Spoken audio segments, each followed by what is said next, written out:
the earliest, I shouldn't say earliest, there was an Arbitration Act prior to that also, is Arbitration Act 1940. From 11/3/1940, those of you youngsters who would like to make a note of it can please make a note of it. What I'm going to do now is, when a litigant comes, not just a litigant, a client comes to a young lawyer for a drafting an agreement and asks for legal advice as to whether there should be an arbitration clause in the agreement, how would you decide and advise the client for what are the determinants which you need to know for giving such an advice, and then how the clause works very briefly, and then when the clause works and culminates in an award, what is the mode of challenge to the award?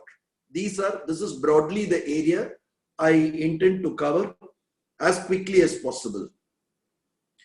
Now, primarily the first part is, for giving advice on arbitration, you should know that Arbitration Act 1940 was invoked from 11/3/1940. The present Arbitration Act, namely Arbitration and Conciliation Act, is dated 16/8/1996, but came into force on and with effect from 22/08/1996. Now, this present 1996 Act has undergone two major changes. These two major changes can be referred to as changes brought in by First Amending Act and Second Amending Act. That is how I am going to refer to the two. Before I do that, primary difference between the 1940 Act and the 1996 Act is, under the 1996 Act, award per se becomes a decree. Unlike the 1940 Act, under which the award had to be filed in court under Section 20 for that to get the trappings or the legal stature of a decree. I won't even say trappings, legal stature of a decree. Whereas under the 1996 Act, it is a decree and it is executable. One of the primary shifts. Now, coming back to the 1996 Act and the two major amendments. First Amending Act is Act 3 of 2016 with retrospective effect from 23/10/2015. The Second Amending Act is Act 33 of 2019. Now, this Second Amending Act is dated. This is something which is a little tricky. Therefore, I thought we'll spend a minute more on this. Is dated 09/08/2019. But all the provisions, there are 16 sections, 16 provisions in this Second Amending Act. All the 16 sections, or for that matter, none of them came into force on 09/08/2019, because the Act says the provisions, the 16 provisions in the Second Amending Act will come into force on and from. Is there anything, Mr. Hari? I mean, on and from the dates on which they are notified. Now, out of these 16 sections, 11 sections in the Second Amending Act were notified on 30/08/2019. So therefore, when you see the Second Amending Act, please always bear in mind that only 11 out of the 16 sections are in vogue, are in force on and from 30/08/2019 as of today. The provisions of the Second Amending Act which are in force, which have been notified on 30th August 2019 are sections 1, 4 to 9, 11 to 13 and 15. Sometimes this causes some kind of confusion. That is the reason why I made it a point to stress on this. All right, now we've got an overview of the acts. With regard to giving an advice as to whether to go in for arbitration, Let us take a very simple example of an agreement between capital A and capital B. A very simple agreement. A is the owner of an independent house situated on 4 grounds of land in a city. Maybe a first tier city or a second tier city. B is a builder. A enters into a joint development agreement with B for the purpose of pulling down the existing superstructure and constructing 10 apartments there. The understanding is A will get 5 apartments, B will take 5 apartments and sell it, obviously with the undivided share. Very simple illustration. I don't want to go into the nitty-gritty. Now, either A or B might come to you for drafting the agreement, and the question may be, should we go in for arbitration? Now, put this illustration aside. I'll come back to the illustration as we progress. To my mind, a young lawyer should know 6 main aspects to give this advice. These 6 main aspects are: number 1, what are the disputes which are arbitrable? You should know whether if a dispute arises out of that agreement, whether it would be arbitrable at all. Some disputes are not arbitrable. You should know which are the disputes which are arbitrable. I'll come to one by, I'll enlist the 6 and then deal with each one very quickly, spending about 1 minute on each. The second one is, who can be an arbitrator? What is the qualification for an arbitrator? 3 is, should this arbitration agreement be a separate agreement, or can it be one covenant or clause in the joint development agreement itself? 4 is, can you mention the venue, language and court which will have jurisdiction? Then 5, very important, how many arbitrators can constitute the arbitral tribunal? And 6 is generic. Please bear in mind that the Arbitration Act 1996, which we are concerned with, is in 2 parts. Part 1 deals with domestic arbitration. Part 2 deals with international arbitration. International arbitration is defined under 2NF. We are not dealing with international arbitration or part 2 today. There is one part 1 capital A also inserted now, but that may not come into play for today's discussion in the light of not being notified vide the second amending act.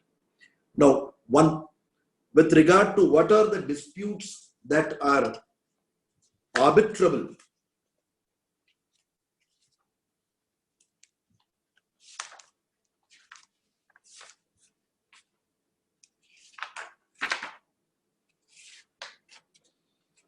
the lead cases are, quickly I will run through. Can I give the citations or should I just give the name of the case? I'll give the citations also. All right. Booz Allen, 2011 5 SCC 532.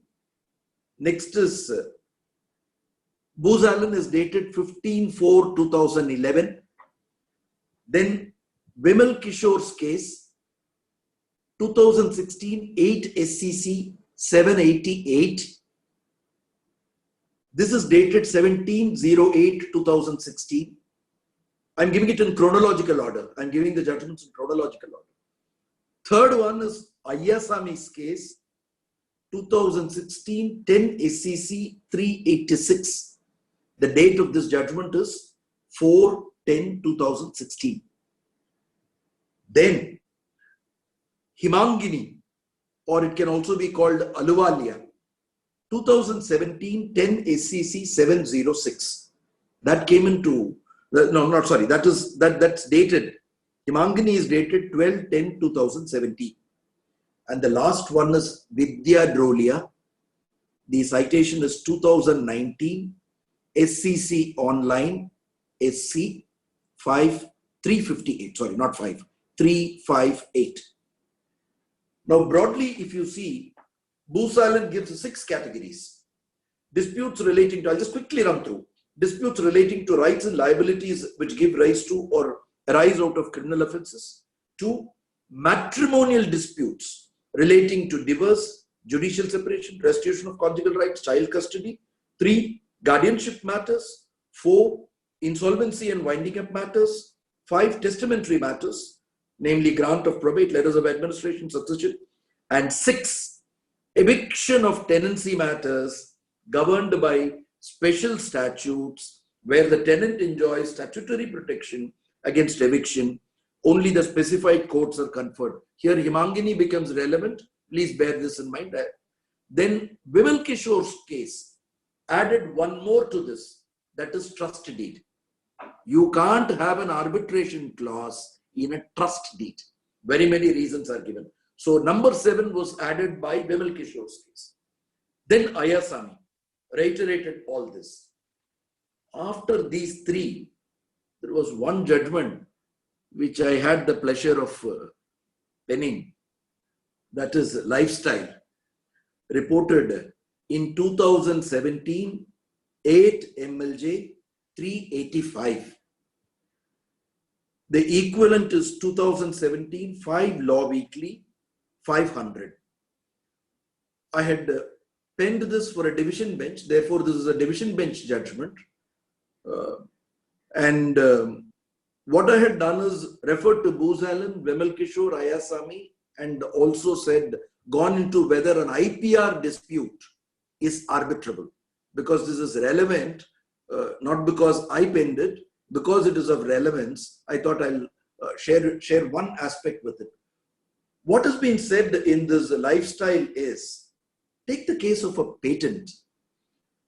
If there is a complaint of one party against the other, that the other is infringing his patent, the complaint of infringement is arbitrable. Assuming for a moment, the party against whom the complaint is made says, no, sorry, this patent ought not to have been registered. I am challenging the validity of the patent, which they can do in Patents Acts and Designs Act, unlike trademark and copyright. So therefore, if the party against whom the complaint is made challenges the validity of the patent, that is not arbitrary. This is the governing law in the IPR and arbitrable disputes. The reason is validity of a patent is a right in rem. Complaint of infringement of a patent is no doubt based on a right in rem.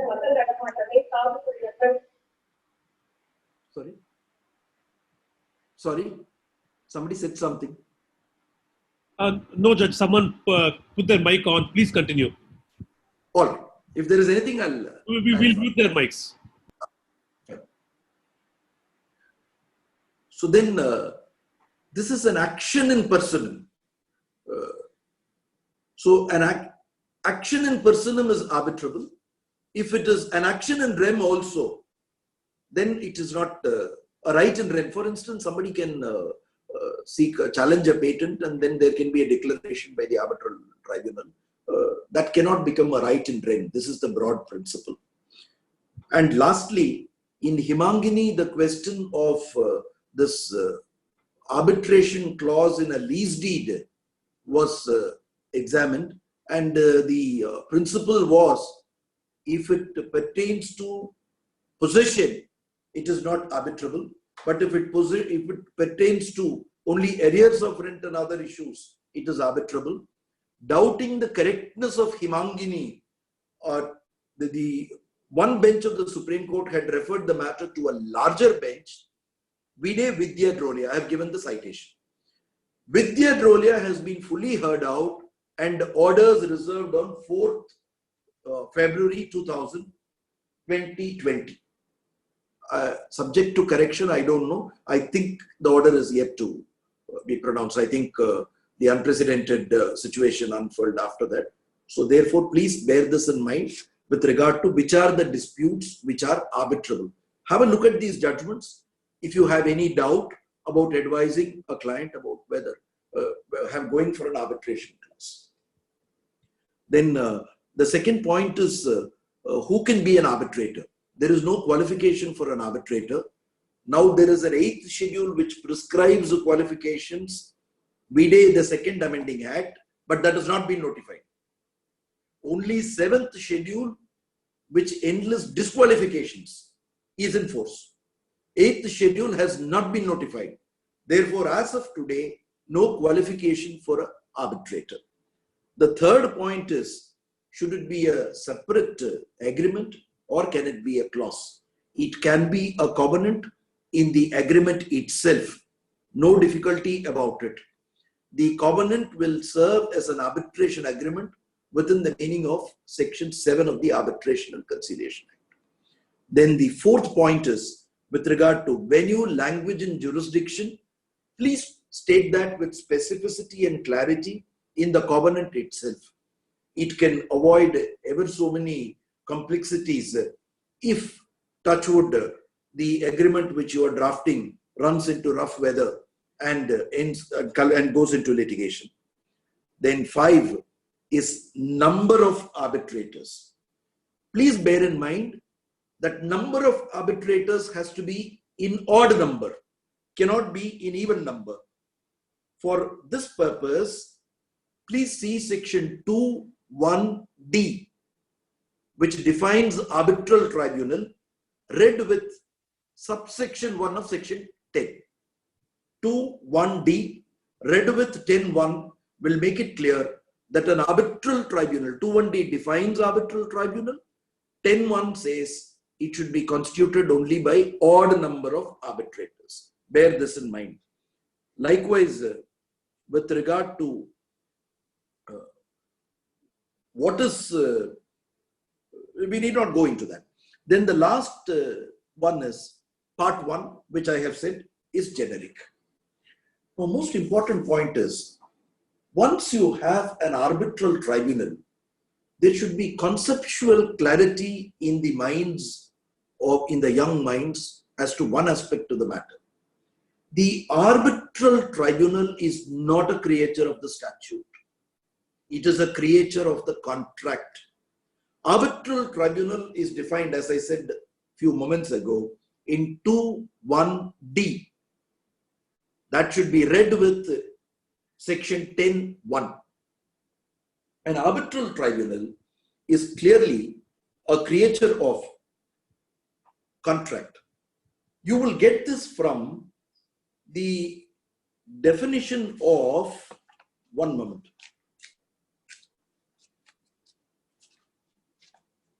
Bear with me for a minute.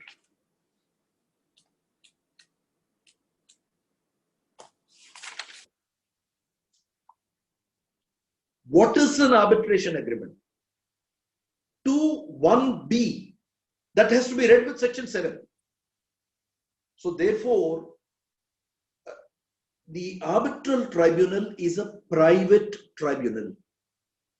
When an agreement is drafted, the parties entering, the contracting parties have a clear choice before them. They can either say, we will go to the conventional courts, touch wood, if the matter runs into rough weather, or they can opt for a private tribunal, namely an arbitral tribunal. This is the simple issue. Arbitration is defined in 2(1)(a), arbitral tribunal in 2(1)(d), which has to be read with 10(1), and then arbitration agreement is in 2(1)(b), which has to be read with section 7. Then you will find one 2(1)(ca) there that has not been notified. Don't worry about it. For the present, don't worry about that part of it. Now you have put in place, let us assume that you have put in place a private tribunal. There is an arbitration agreement. Everybody would hope that the agreement doesn't run into rough weather, and touch wood, it runs into rough weather. What happens? The parties have to opt for arbitration. To opt for arbitration, let us assume that the arbitration clause says that the arbitration, the dispute, if any, arising out of this agreement will be settled by a sole arbitrator, one arbitrator, appointed by mutual consent of both parties. Let's say A, in the illustration which I started with, A and B, the joint venture agreement, complains that the B flat owner is selling away the apartments without adhering to specifications, and that he is selling it at a much higher price than what was agreed, or that the timeline has not been honored, he has not been compensated, any number of complaints. Then what happens is A has to write to B saying, this dispute has to be decided by a sole arbitrator who has to be mutually agreed upon. I suggest the name of X. Please give your consent. B has 30 days to consent. If he consents, the arbitral tribunal starts hearing the dispute. That is scenario 1. If he doesn't, A, within 30 days, A has to take recourse to section 11. Quickly, one word on section 11, and then we will come back to what happens once the arbitral tribunal embarks upon the exercise of looking into these adjudicating upon these arbitral disputes. Section 11 is when the parties are not able to agree, or when the agreed procedure fails, party invoking the arbitration can come to the court and say, please see, this is what we have agreed with. I had written to in A and B, the illustration which we are having. A says, these are my complaints. These complaints are arbitrable. There is an arbitration agreement between the parties in the form of a clause in the joint venture agreement. I have issued a notice to B, calling upon him to agree for X to act as arbitrator. He has not responded within 30 days, one way or the other. Then the court takes up this as a section 11 and passes an order. Most important is section 11 becomes a separate area by itself. We may have to devote one lecture for that. Therefore, I'm just touching upon it to come back to arbitral tribunal. Section 11, when the court hears it, court would only look at whether there is a valid arbitration agreement between the parties. And now B, the second point is whether the arbitration agreement has been executed in stamp paper of appropriate value. This is all. This is because of subsection 6 capital A of section 11. Subsection 6 of capital A says that the court would only look at the existence of an arbitration agreement for appointing an arbitral tribunal under section 11. This is the position. Now, please don't get foxed by this. In the second amending act, there is a provision which talks about deletion of 6A. That provision has not been notified on 38. Therefore, subsection 6 capital A of section 11 is continuing to operate.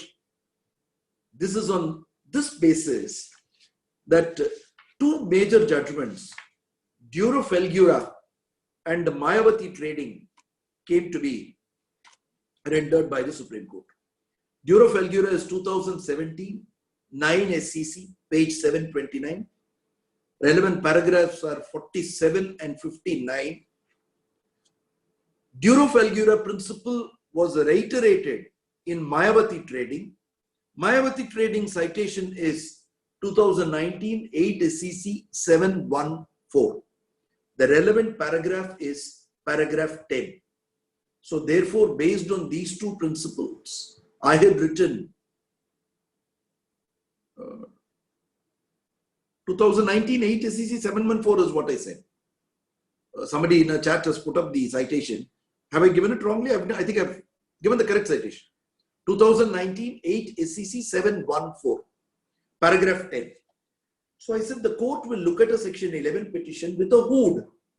It will not go, the hood is constituted by Duro Felgura and Mayavati Trading on one side and Garvare on the other side. Garvare is 2019 9 SCC 209. Garvare, long and short of it is, it says the court can look into whether the arbitration agreement has been executed in stamp paper of appropriate value, and if it is compulsorily registrable under Section 17 of the Registration Act, has it been registered at all? These are the hoops. Nothing more, nothing less.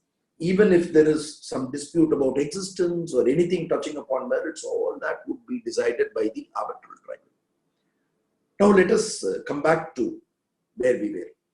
The dispute has broken out between contracting parties A and B in the illustration, either taking the Section 11 route or by consent. The arbitral tribunal has been put in place. The arbitral tribunal starts hearing the matter. How would the arbitral tribunal hear the matter?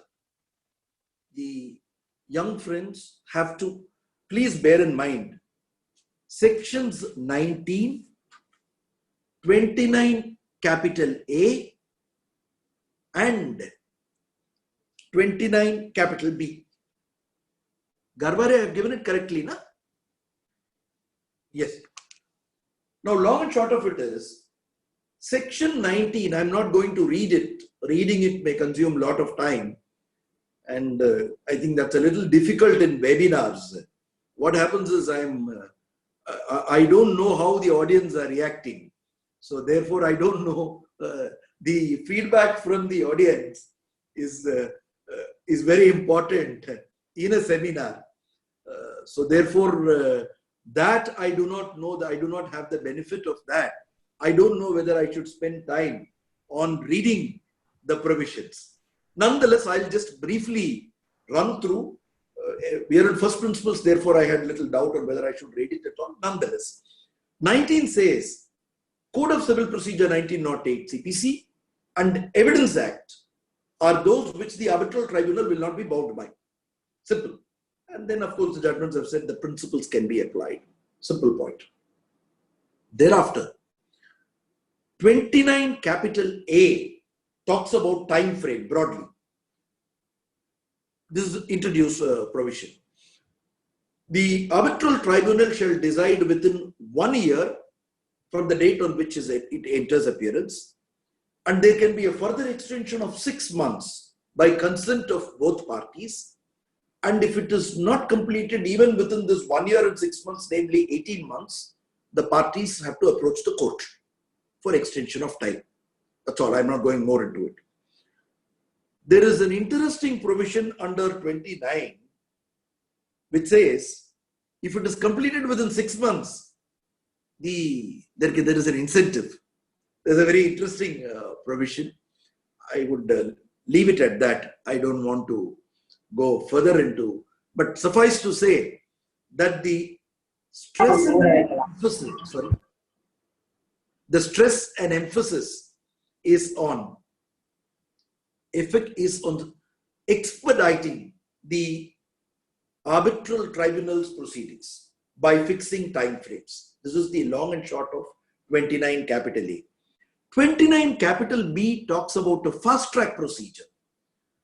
Any time at the time of the agreement, or even if it is not in the agreement before the constitution of the tribunal, parties by consent can agree to fast tracking the procedure. No oral evidence. You can simply exchange pleadings, give it to the arbitral tribunal, and the arbitral tribunal. It's set out in 29B. I don't want to read it extensively and consume time on that. So this is how the arbitral tribunal proceeds. Proceeding thus, the arbitral tribunal returns a verdict. This verdict or judgment is called an award, an arbitral award. An arbitral award is defined under 2(1)(c). It is only an inclusive definition, therefore it may not throw much light. Suffice to say, you had an agreement, joint venture between A and B, an arbitration clause was put in place. Unfortunately, it ran into rough weather. An arbitral tribunal was constituted, either by consent or by taking recourse to Section 11. The arbitral tribunal adjudicated upon the arbitrable disputes and has now returned a verdict, which is an arbitral award. This arbitral award obviously may be in favor of one party and not in favor of the other, or in some places, some claims of one party may be acceded to, some prayers have been acceded to, some prayers may not have been acceded to, both may be agreed, one may be agreed. So what does this aggrieved party do? This is the most important and crucial aspect of the matter which I would deal with. That is under section 34. Before we go into section 34, there is one matter, one issue on the sideline, which I need to, two issues on the sideline, which I have to quickly tell you before we come back to this 34. Those two issues are centered around sections 8 and 9.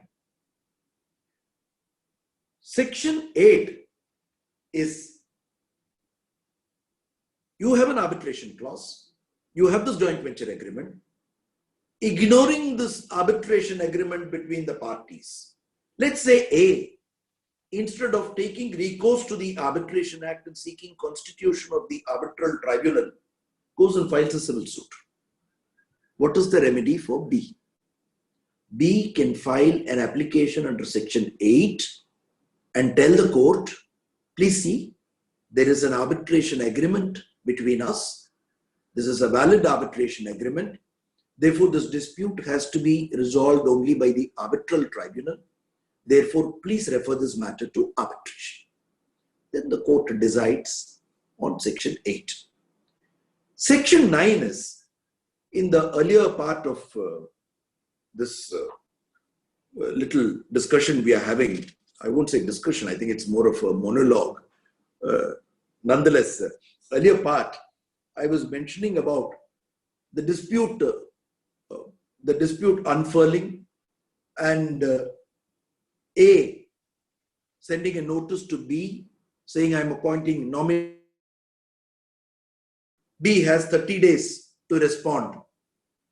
In this 30 days, even without responding immediately after this 30 days or within this 30 days, B starts alienating the apartments continuously and is virtually making the whole exercise infructuous. Now A wants an interim injunction restraining B from alienating. A can take recourse to section 9. It is an interim measure. Now this interim measure, most important is, now there is a time frame and it is any interim order given by the court, unless the court extends it, is only for 90 days.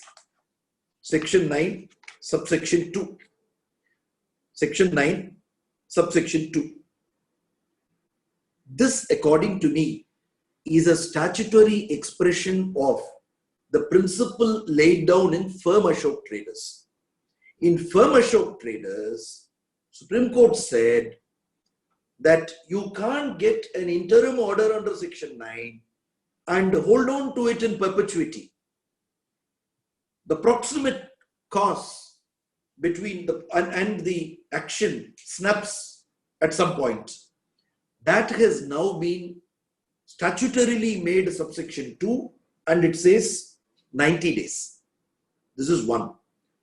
And subsection 3, if you see, all this is introduced by the First Amending Act, 23/10/2015, First Amending Act, Act 3 of 2016. But what happens is, subsection 3 says, the moment an arbitral tribunal is constituted, section 9 cannot be taken recourse to. There is only one exception to the subsection 3. That one exception to subsection 3 is when section 17, which provides for, thank you, 2004 3 SCC 155 Firm Ashok Traders. Thank you. So now this one exception to subsection 3 is all these reliefs which can be given under section 9 can now be given interim reliefs, interim measures can be given by the arbitral tribunal under section 17. Section 17 has been made very expansive and it is extantive, one may say so. Now, there may be certain cases where 17 is not efficacious, meaning the arbitral tribunal is a private tribunal. The private tribunal may not be able to give a direction to a nationalized bank or a government-owned corporation to either hold back some money or order attachment and direct a government entity, state entity to make an endorsement. These are situations, some illustrations where it may not be efficacious. Then a party can come to court under Section 9 even after constitution of the arbitral tribunal. Otherwise, all the reliefs which can now be granted under Section 9 can be granted by the arbitral tribunal under Section 17. And subsection 3 alone, I'll quickly read. One aspect I noticed. Subsection 3 of Section 9. Once the arbitral tribunal has been constituted, the court shall not entertain an application under subsection 1. Very clear. No difficulty about this first limb. Now please come to the second limb, which is an exception to the first limb. The second limb says, unless the court finds that circumstances exist which may not render the remedy provided under Section 17 efficacious. According to me, this not should not be before render, but should be before efficacious. I was writing something, but then please read it. Unless the court finds that circumstances exist which may render the remedy provided under Section 17 not efficacious, then it fits into the second limb being an exception to the first limb. Otherwise, I feel it has to be read in that manner.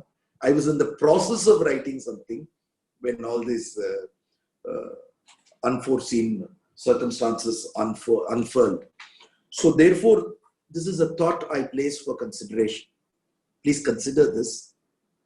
It has to be read in that manner so that the second limb of subsection 3 becomes an exception to the first limb.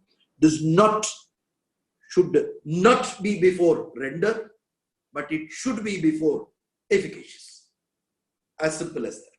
I'm not reading 2 because that will consume a lot of time. And I think I'll go into 34 and wrap up in 10 minutes. All right. Now we come back to the 34 scenario. I said after the arbitral award is passed, namely the verdict is given,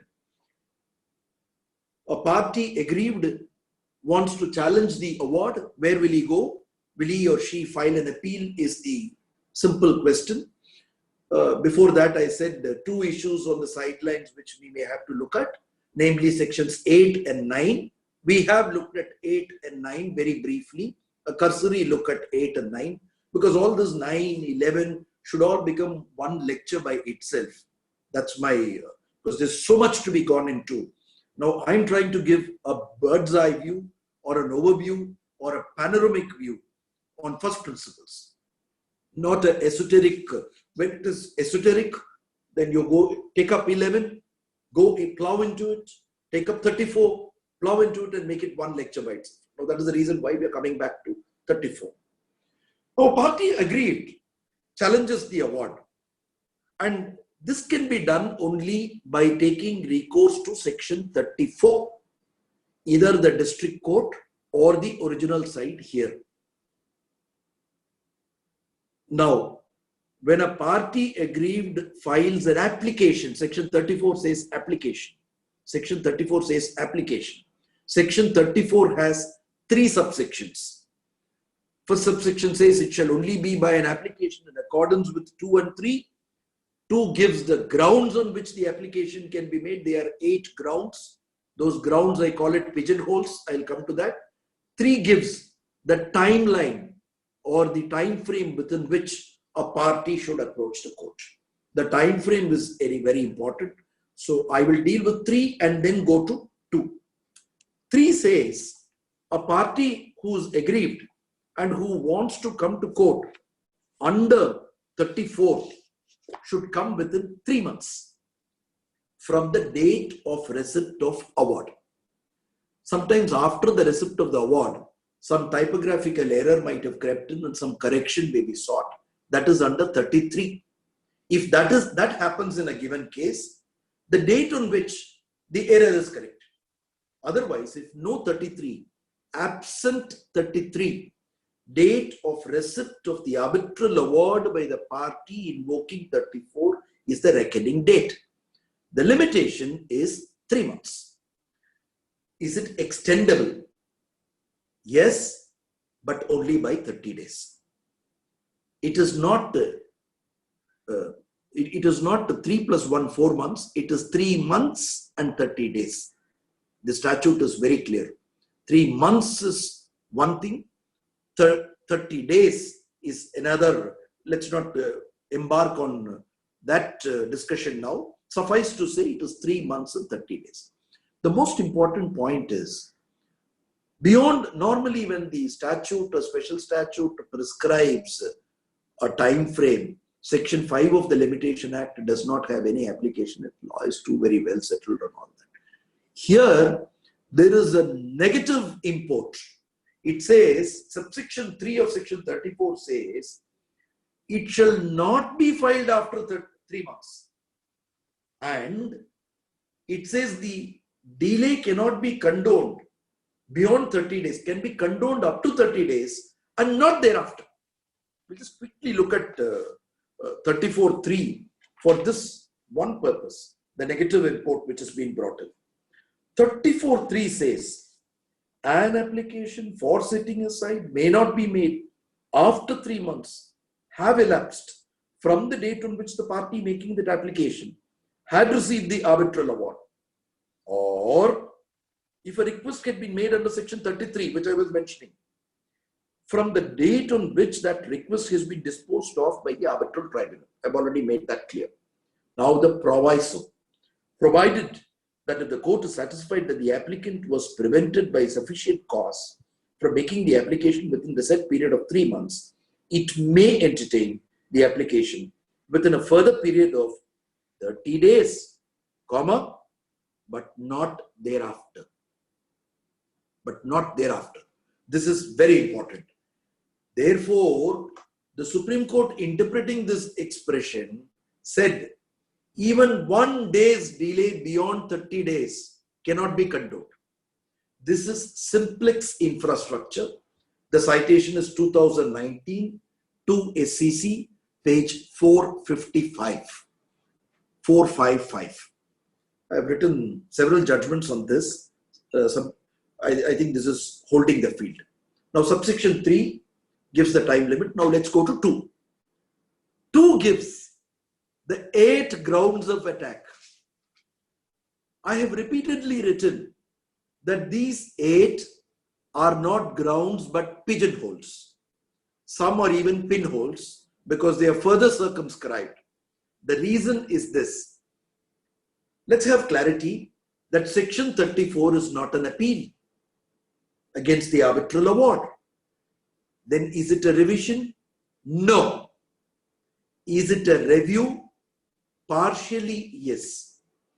It is a limited judicial review within the contours of Section 34, within the contours and confines of Section 34, namely these 8 pigeonholes.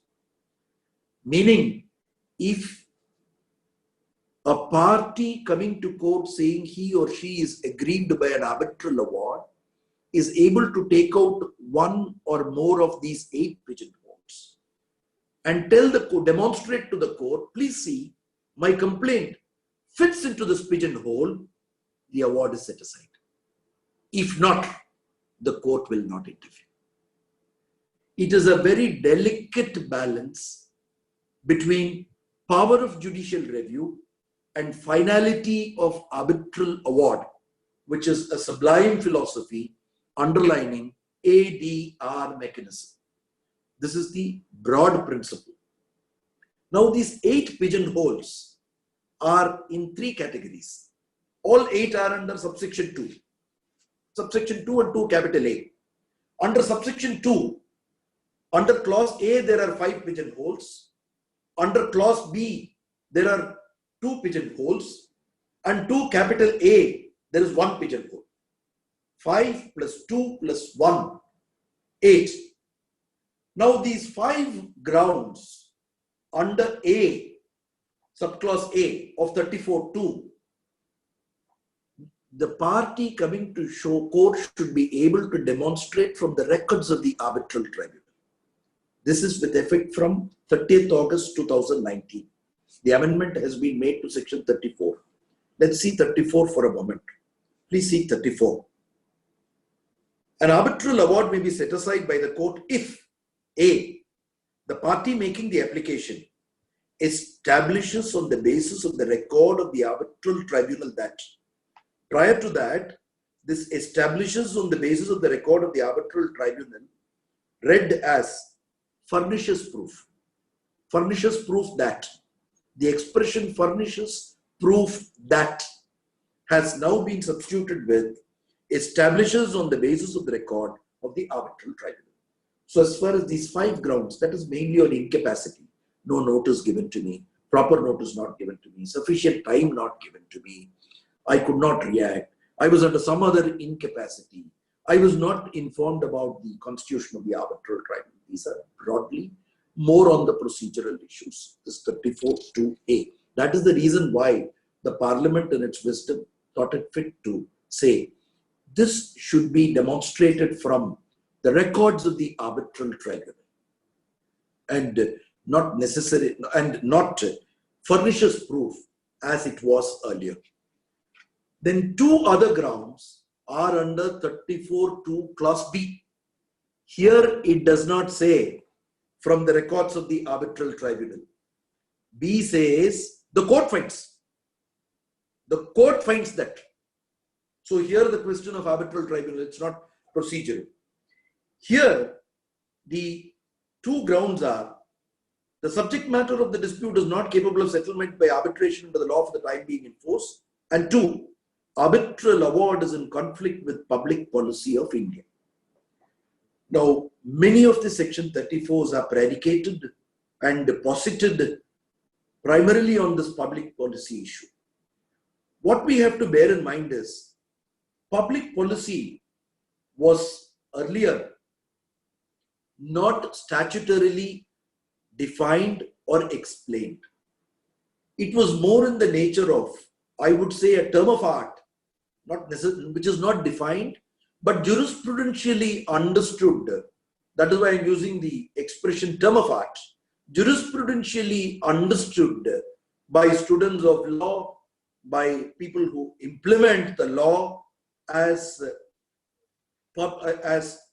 that what conflict in public policy is.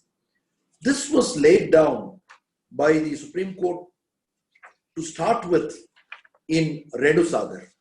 I'll just quickly give the case laws. Renu Sagar 1994 SCC Supplementary 1-644. 3-judge bench. Date is 7/10/1993. Next is Saw Pipes. 2003 5 SCC 705. Date is 17/4/2003. Please bear in mind that patent illegality was not one of the grounds available under 34. 2 capital A was not there when Saw Pipes was rendered, and Saw Pipes added patent illegality as one of the grounds. Then Associate Builders 2015 3 SCC 49. The date is 25/11/2014. 3 juristic doctrines were culled out as to what is public policy. Between Associate Builders and Saw Pipes is Western GECO. Western GECO is 2014, 9 SCC 263. Date of Western GECO is 4/9/2014. Associate Builders reiterates Western Jacob. Now, you will see all these judgments are prior to 23/10/2015, when the first amending act came into force. It is on 23/10/2015 that what is public policy stood explained by way of explanation 1 to 34(2)(b). Now you may ask, can I apply it now? Of course, that 82 and Hindustan Construction, Kochi, that would be another area. Let's not go into that now. Suffice to say, after 23/10 also, the Supreme Court in Centroid Minerals reiterated Associate Builders in Western Jacob. Centroid Minerals is 2017 2 SCC 228. Date of the judgment is 15/12/2016. Paragraph 45, Associate Builders reiterated. Paragraph 45. So therefore, this is public policy. Now, I'll just conclude with this what are the three juristic principles culled out? I will conclude with that. Starts with Western Jacob, but basically this is the law, obtaining law, broadly. The three juristic doctrines are A, judicial approach, B, NJP, namely natural justice principles, and 3, irrationality/perversity. Now, after culling out these three doctrines as constituting public policy and for testing whether an award is in conflict with public policy, Supreme Court also gave 3 separate tests for each of these doctrines. How do you test? What is the touchstone for each of these juristic doctrines? For judicial approach, Supreme Court said, please see whether there is fidelity of judicial approach. Must, end of matter. NJP should be tested on time-honored audi alterum partem. And irrationality/perversity should be tested on the celebrated Wednesbury test, Wednesbury principle of Wednesbury test of reasonableness. This is all. This is as far as public policy is concerned. Now, 2A is patent illegality, and therefore that completes the 8 pigeonholes. Now, once a single judge or a district judge returns a verdict on this 34 application by the aggrieved party, a further appeal lies. If it is a single judge of the High Court, there is an intra-court appeal. Otherwise, the appeal comes to the High Court, both under Section 37. There again, it is very narrow. And of course, thereafter, always the Article 136 is available. But the idea is to give finality to the arbitral awards by striking a delicate and fine balance between judicial review and the finality of sanctity or finality of arbitral awards. This is broadly about 34. Now, with regard to Westerns, I saw 1 or 2 flashing. Considering where I am sitting within courts, so I may have to reserve opinions. Opinions I don't want to express. I'm sure the audience will appreciate that. May not be appropriate for me to express views and opinions. If there is any specific doubt for a youngster, I will try to clarify. Yes, please. Yes, Lordship, thank you very much. We will not take any fact-specific questions. It's only on general principles. Any doubts on general principles may be addressed. Yes, please. And that too, which does not tantamount to me expressing a view or opinion. I'm sure you will appreciate what I've said. Yes. Yes, Judge. I'll ask the question which passed through my mind while you were speaking, and I think it's generic. I hope I'm not transgressing anything. So in cases where an arbitrator is mutually appointed, this is the case either in insurance arbitration where the insurance company has the arbitrator appointed, or a MSMED where the arbitrators are appointed having something in mind. Is the court's approach different, or are the 34 principles applied in pari materia in both cases? Sorry. I didn't follow the question. Can you repeat the it? Court's approach different between the two cases where it's entirely mutually appointed versus the arbitrator thrust upon one of the parties, as for example MSMED. Does the court exercise its powers in the 34 in pari materia in both cases, or is there a slight difference in approach? Honestly, I don't know what is the view that has been taken, but you know the Perkins TRF line of authorities. Beyond that, to my mind, I don't think there is any difference in approach. That's all that the neutrality is presumed as long as 7th schedule is satisfied. There is a violation of 7th schedule that becomes a ground by itself. Thank you, Judge. Yes. Vishnu had a question about whether under 34 the High Court retains the power to remand matters back to the arbitral tribunal. That's a vexed question. Now, my understanding is the answer is subsection 4. Where the court, if it finds that there is the award is silent, my understanding is like this: the award is silent on a particular issue. Let's assume that 4 issues arise in a dispute, and the 3 issues have been dealt with and dispositive reasoning given. 1 issue has not been dealt with. If that is raised, then the court can adjourn the 34 application, request the arbitral tribunal to return its finding on this, and then hear it, so that the ground of being silent on one of the issues can be eliminated. This is the only recourse which is akin to a remand. And other than 34.4, I don't find anything that permits a remand under 34. But the next question we have is something which is interesting, especially in today's scenario. Avinash asks, where in an arbitration where everything is filed digitally, the proceedings are received digitally, the award is passed electronically, which would be the court having geographical, territorial jurisdiction under 34? I don't know. You've read Ashok Leyland? Avinash, can you unmute and answer the judge, please? Yes, sir. There is not on the screen. Sir, sorry. Good afternoon, sir. Good afternoon.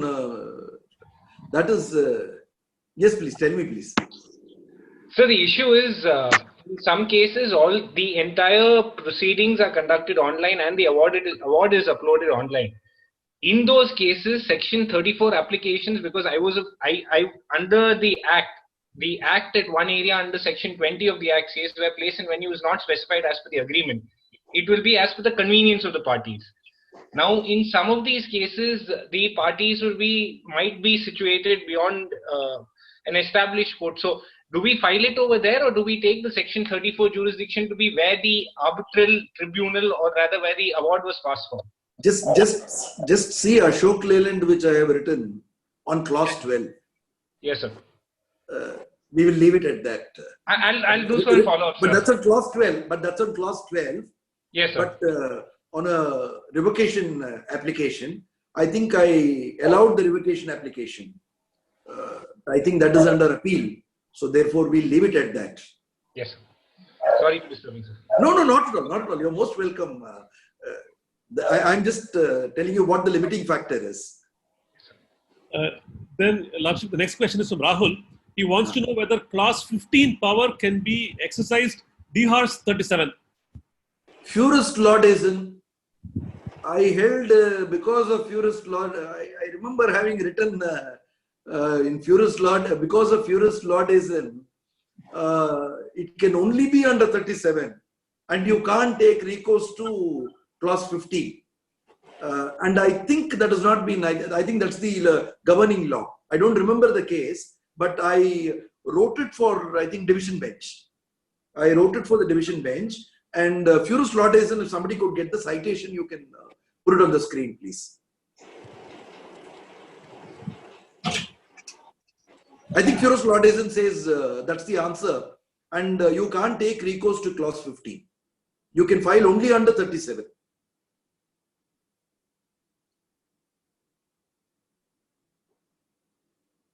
I don't know whether I've got the name right, and am I pronouncing it correctly? Furious Lordism. Day Lawson. Oh, Day Lawson. So sorry. A small spoonerism. Sorry? A small spoonerism. Yes, give some allowance for my age, na?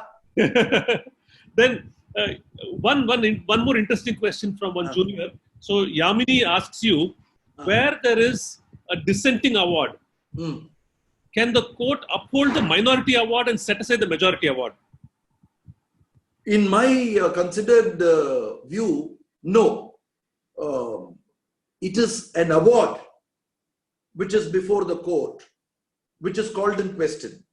It may be 2:1, it may be 3:2, it may be 5:2, it may be 4:3.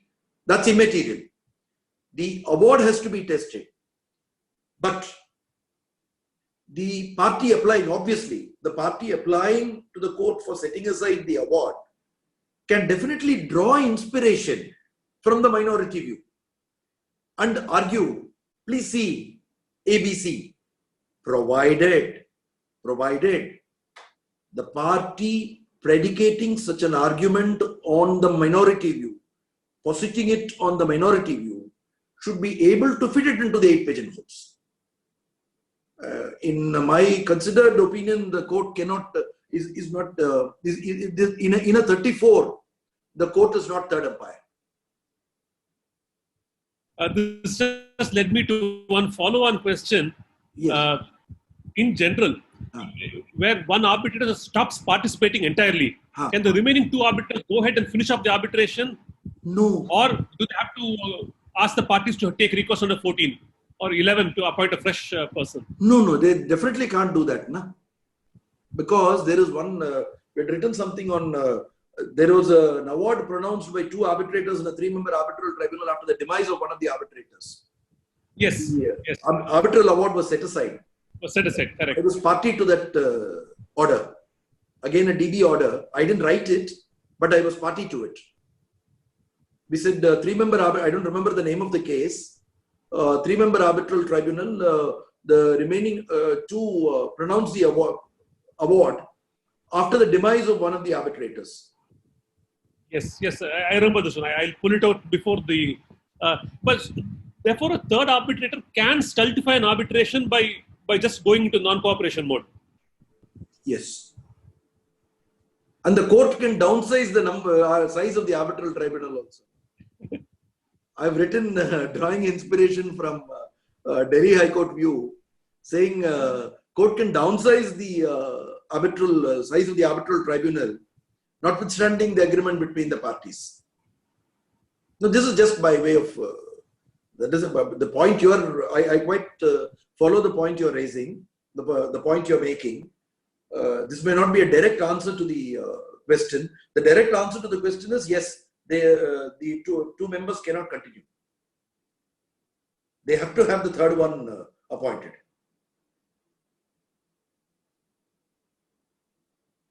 I think there are no more questions. You very patiently answered all our questions. Hari, would you please do the honors? Yeah. Before that, I don't know if it was too rudimentary because I wanted to go only on first principles. So if it was too rudimentary, please bear with me. And I think each of these 34, 11, 9 should become a seminar by itself. Only then we would be able to focus. What will happen is if you start focusing vertically into these, then the overview is lost. likewise, when you give an overview, it is not possible to plow in and get very profound about each one. At least 9, 11, 34 and the other sections should constitute 4 different seminars or whatever, webinars now as you call it. The whole idea when Hari Bhaskar thought about this is that we should have lectures where youngsters have, it's like a launching pad for them to think further, and I think this has done that admirably. The kind of questions we got were really good questions, and you, of course, you floored everyone with your usual panache. So thank you so much. Hari, please. Yes, please. Thank you, Judge. Thank you, firstly, for accepting to do this at short notice. And generally, we know that you are very reluctant to participate in any other non-judicial activities, given your position. But this was extremely useful. You had also chosen the topic very rightly, because as Srinath said, this was for the benefit of the younger members of the bar who are just entering or who are just finding their feet in the profession, to keep them occupied. So this has done that. And we will also take the cue from your Lordship and host you again for other sessions on topic specific at an esoteric level, as your Lordship put it. Thank you, Judge, and thank you everybody for joining. Thanks to all the brother members of the bar, brother and sister members of the bar, and also to all the honorable judges and retired judges who have participated. Thank you. Thank you. I take leave. Best wishes to all of you. Best wishes to all of you. Stay safe. Stay safe. Take care. Take good care of